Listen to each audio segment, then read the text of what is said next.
Good morning, Brew Daily Show. I'm Neal Freyman. And I'm Toby Howell. Today, why did Amazon pay $75 million for the Melania documentary? Then you won't believe how much money Southwest expects to make off its seating changes. It's Friday, January 30th. Let's ride.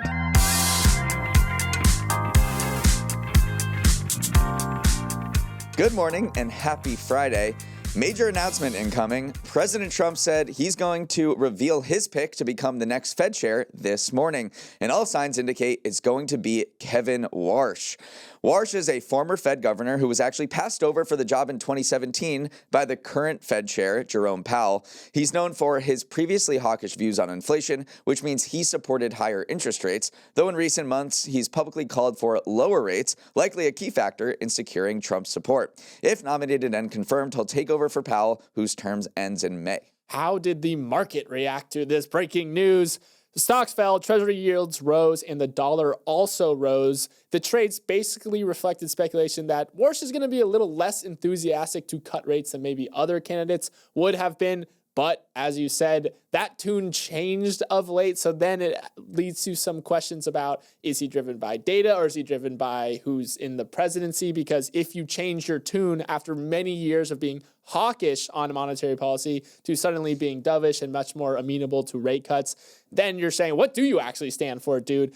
But the market's kind of trading on what the body of his career work has been rather than his recent change to being more open to rate cuts. We'll see. Anyway, you never know with Trump. He actually could change his mind as of this morning, but it's looking like goodbye, J-Pow, and hello, Warsh. And now a word from our sponsor, Sandals. Neal, what do you look for in a vacation? I just want to go somewhere where I can relax, read a good book by the pool, and clear my head a bit. Is that so much to ask? Wow, man, you sound pretty stressed, which is crazy because you get to spend every day with me.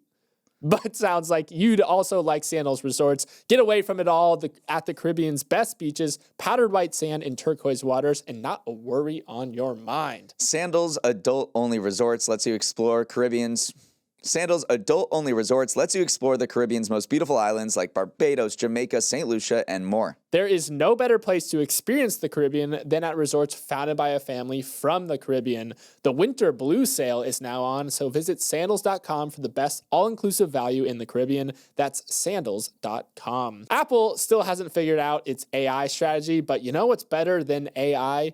An iPhone, and they sold a lot of them last quarter. Reporting earnings yesterday, Apple notched its biggest sales jump in 4 years, a result Tim Cook called staggering. While everyone else in the big tech world was plowing money into AI buildouts, Apple pulled in $143 billion, up 16% from a year ago, and a record for the company. The profitability stood out too. Apple posted net income of $42 billion, the most money ever made in a single quarter by any public company ever. It did it thanks to Old Faithful. iPhone revenue surged 23% as people took a liking to the 17th edition of the best-selling product ever. The strong results also stand out even more when considering A, everyone and their mother is trying to kill the iPhone right now with some AI gadget of their own, and B, software-focused companies are getting demolished right now as the market scrutinizes all the money they are spending. The one sneaky surprise from Apple was an announcement before earnings. It acquired a startup called Q.AI for $2 billion, which helps devices to interpret whispered speech and enhanced audio in noisy environments per TechCrunch.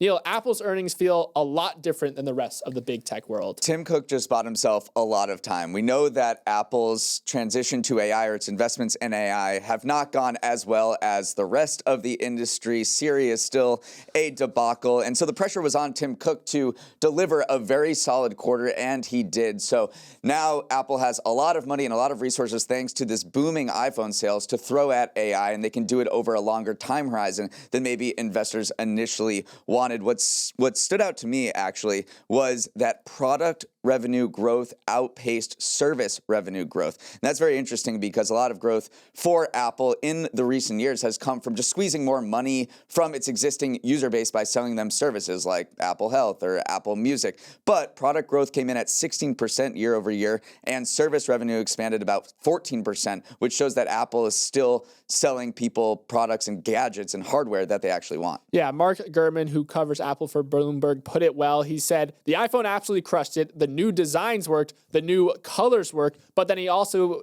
put a word of caution out there. He said this shouldn't change the overall need to have a reckoning to ensure they are a key part of future in AI hardware, software, and services. So I think buy Tim Cook time is a great way of framing it, because all the question marks are still out there, but now they have. It's clear that their products are still making money. It's still, it was a gangbusters quarter for their core business. So you can't be too mad at a company for doing what it does best. But let's talk about the toe that it dipped maybe into the AI world with this sort of surprise acquisition for $2 billion of this AI startup. It interprets whispered speech, which what does that actually mean? What does QAI actually do? And apparently it's going to feed into maybe a wearable strategy, a AirPod strategy, where you're in a crowded room, you could talk on the phone without really talking out loud. What's also fascinating about this company is the CEO also sold a startup to Apple a few years ago. In 2013, he sold PrimeSense, which was a 3D sensing company, for $360 million. Now he sold this next startup for $2 billion.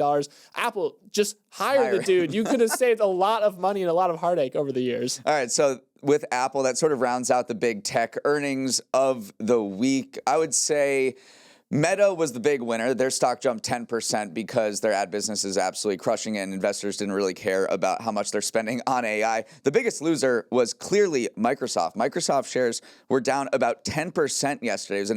It was a huge wipeout. It was a historic wipeout. It was Microsoft's biggest daily decline since March 2020, and one of the biggest stock market wipeouts of all time. Microsoft lost $357 billion in market cap.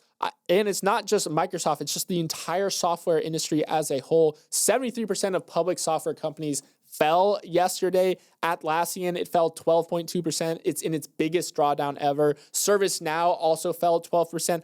Also now in its largest drawdown ever. I mean, Microsoft literally setting market cap shaving records out there. It is crazy. We've spoken about a little bit how vibe-coded apps have eaten into the software trade by saying maybe people could just go and code out their own solutions. They don't need to invest in these big software companies anymore. And also just AI spend in general. The market is kind of coming to a reckoning with how much money they're spending, which is, again, why Apple looks so different from everyone else, because they ain't spending much on AI at all, and suddenly that looks good to investors. Moving on, the documentary Melania hits theaters this weekend, and just about everything surrounding its release has defied industry convention. First, the movie Melania follows the intensely private First Lady, Melania Trump, over 20 days in the lead-up to her husband's second inauguration last January. Now, the curiosities.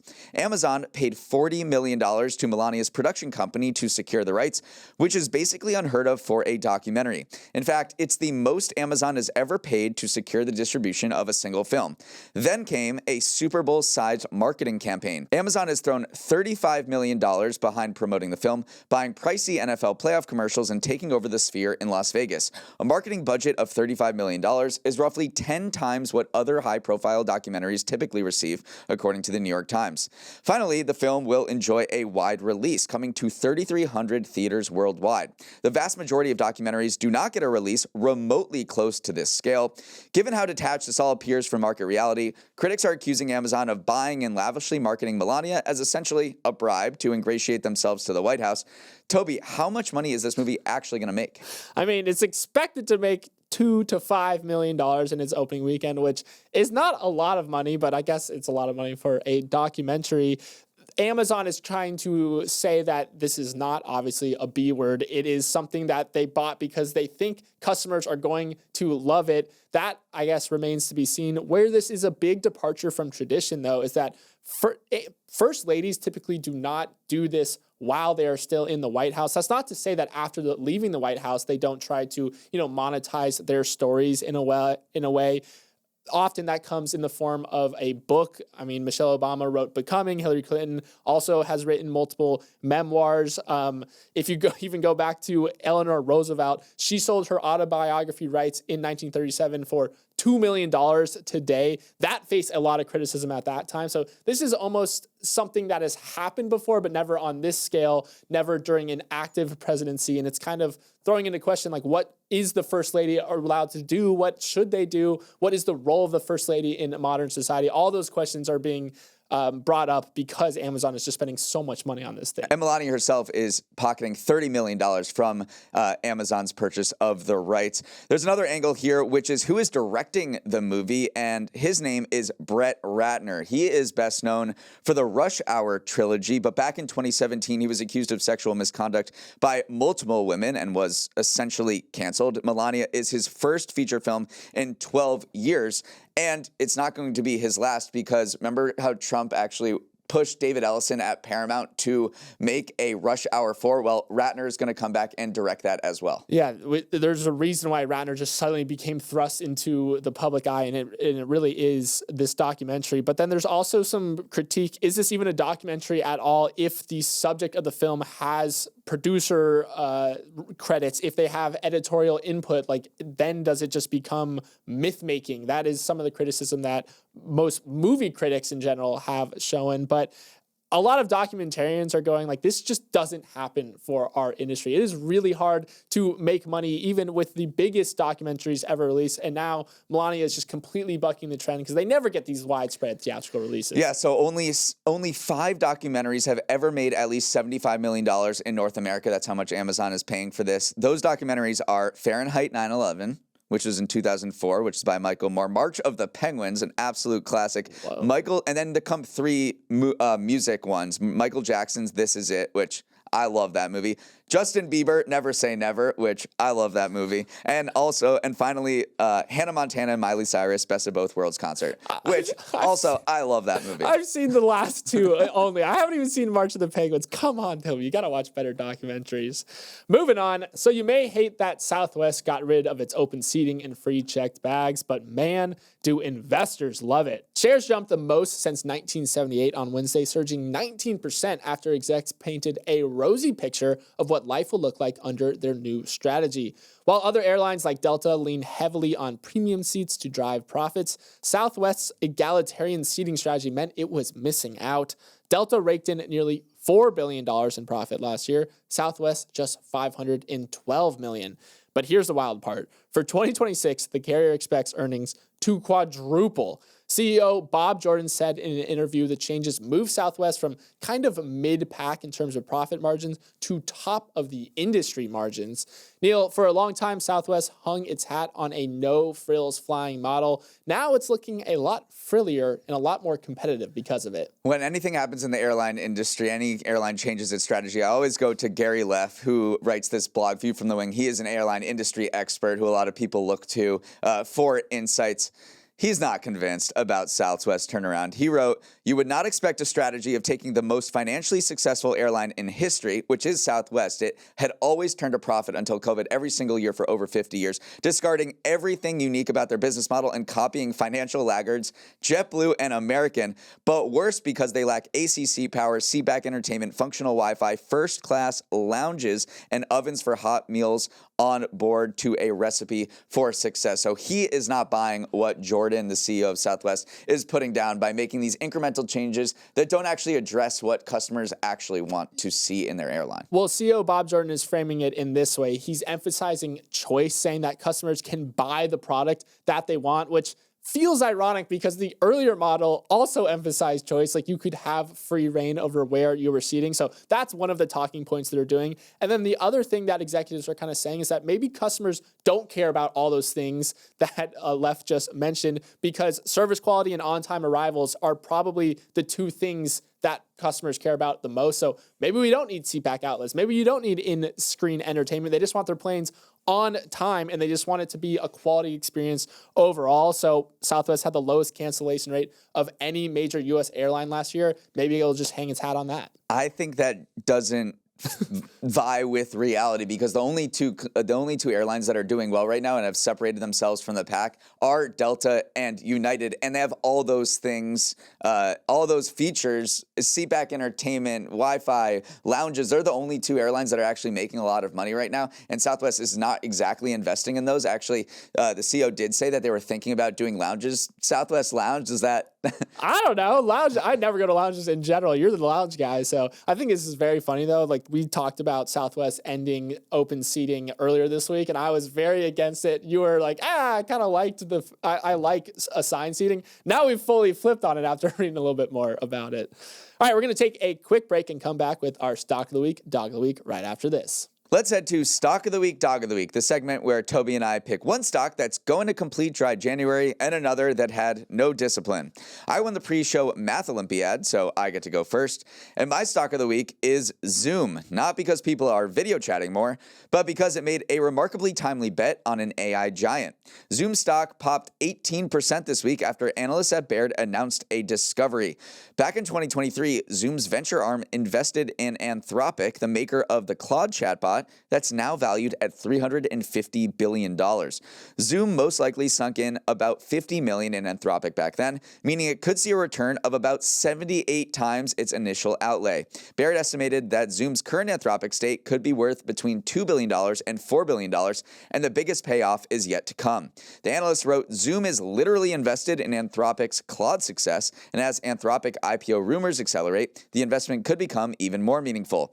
Zoom finding a bunch of billions in its back pocket couldn't come at a better time, as it struggled to recapture the glory days of the pandemic. Shares began cratering in the summer of 2021 and are now down about 83% from their COVID peak.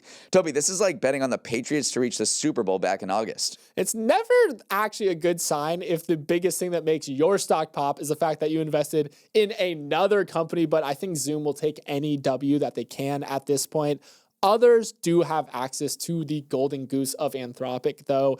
Amazon has a very large stake in Anthropic. They invested $8 billion back when the company was around a $60 billion valuation. Google has $3 to $4 billion in Anthropic as well. It's tough to know exactly how much they're worth now, but it is a lot of money. So this is a story that you can see play out on bigger scales with bigger companies as well. But I do want to shout out another company too, and that is FTX, the crypto exchange that imploded a few years ago.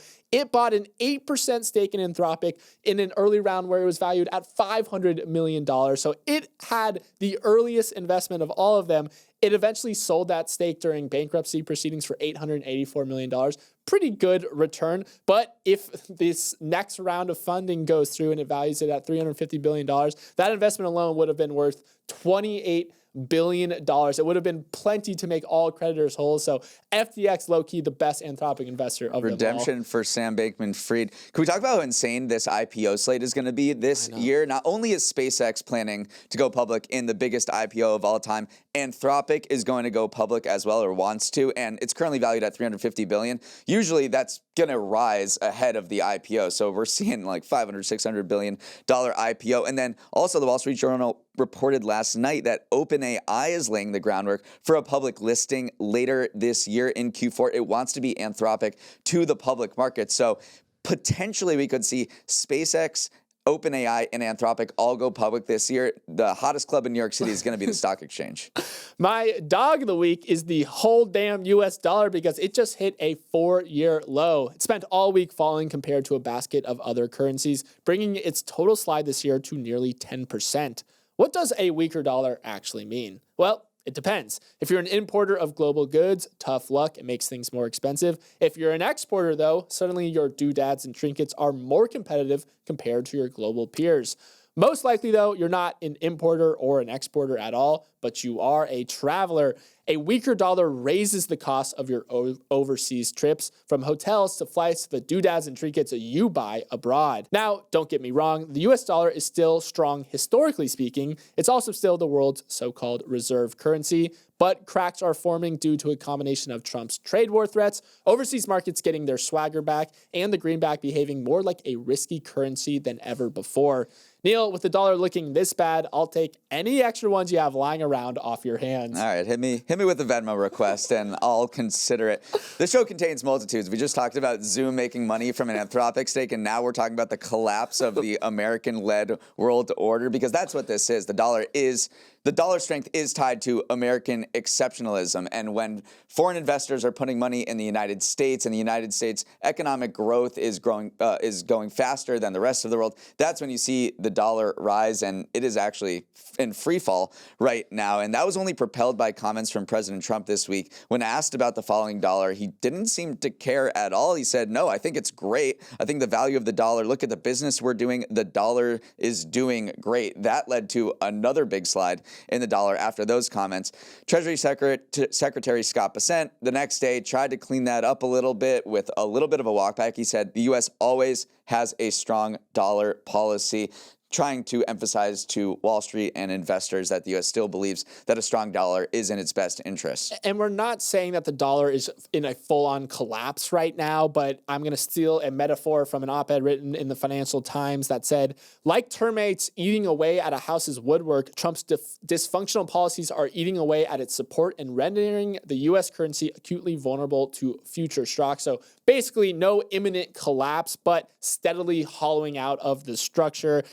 The system that once looked very, very solid, it was just a de facto fact that the U.S. dollar was always going to be strong, always going to be the world's reserve currency. Now it seems a little bit more vulnerable to some of these crazy geopolitical shocks that we see. It doesn't behave the way that it typically has in times of other crises. Usually, a geopolitical crisis means a flight to the safety of the U.S. dollar. That has not happened of late. When the Liberation Day tariffs were rolled out, that was a big shock to the global economy. The dollar actually fell, which was a massive departure of how it usually trades. So just certain cracks here and there developing. And usually when the dollar does chill out, it's more just apathy towards the craziness rather than any sort of resembling the structures of old that used to support the global economy. Look out for termites. Let's sprint to the finish with some final headlines. The race is on to avoid another government shutdown, which would take place at midnight tonight if lawmakers don't approve a deal to fund a large chunk of the government. Last night, Senate leaders reached a bipartisan agreement endorsed by President Trump, but they still need to rally enough votes to pass it in time. Things seem to be smooth sailing to prevent a shutdown until last Saturday when ICE agents fatally shot ICU nurse Alex Preddy in Minneapolis. After that, Senate Democrats and some Republicans said they wouldn't vote on a spending package that includes long-term funding for Homeland Security. The current deal, as it stands, separates funding for DHS from the broader spending plan and funds it for just 2 weeks while Congress debates potential ICE restrictions. Still, it's unclear whether the deal will be finalized by the midnight deadline because there are holdouts. The odds of a shutdown are 68% on Kalshi as of this morning. One potential thing to keep an eye on as this shutdown looms is tax filing season. Remember, that opened on Monday. What would a shutdown mean for the IRS? Obviously, it's a little bit of uncharted territory because as any CPA or as any just accountant knows, this is the height of filing season. And if IRS workers are furloughed, that throws everything into up in the air. The IRS has said that they promise to get you refunds issued within 21 days of filing. They are sticking to that. And it also has just a little bit more importance this filing season because remember, Trump has kind of hung his hat on these large refunds tied to the big, beautiful tax bill. So this is a big thing that is going to go towards talking about affordability leading into midterm elections. If those returns cannot be processed in time, you lose some of that luster. So just a sub note to look at as we process if the government is actually going to shut down. All right, let's close out this Friday show with some upbeat news. Life expectancy in the United States just hit an all-time high. According to a new National Center for Health Statistics report, an American born in 2024 can expect to live to age 79 on average, a more than half-a-year increase from 2023 and the highest level on record. The increased longevity is the result of two main factors. Deaths from drug overdoses and COVID-19 are way down. At the peak of the pandemic, COVID was the third leading cause of death in the U.S. Now it's number 15. Meanwhile, drug overdose deaths have plummeted from epidemic levels. In 2023, synthetic opioids like fentanyl were involved in around 73,000 deaths. Last year, they tumbled 34% to 48,000. Health experts say that while this is undoubtedly good news, the U.S. trails most other wealthy countries in terms of life expectancy, so there's still plenty of work to do. Still, Toby, Brian Johnson would be proud. I think everyone's hanging on to see Christopher Nolan's The Odyssey this summer. I wouldn't want to croak before that comes out either. I was looking into the CDC data a little bit. Women can still expect to live a few years longer than men, but that gap is shrinking. The life expectancy for women increased by 0.3 years to 81.4, while life expectancy for men increased 0.7 years to 76.5. So spend those extra 4 years wisely, but we're coming, ladies. Like we're coming in your rearview mirror. That's because we're sitting on the couch watching football and not expending any energy. All right, that is all the time we have. Thanks for starting your morning with us. Have a wonderful Friday and an even better weekend. If you want to get in touch, send an email to morningbrewdaily@morningbrew.com or DM us on Instagram @MBDailyShow. Let's roll the credits. Emily Milliron is our executive producer. Raymond Liu is our producer. Our associate producers are Olivia Graham and Olivia Lake. Hair and Makeup is thinking about quitting after remembering they also invested in Anthropic. Devin Emery is our president, and our show is a production of Morning Brew. Great show today, Neal. I wish you all well.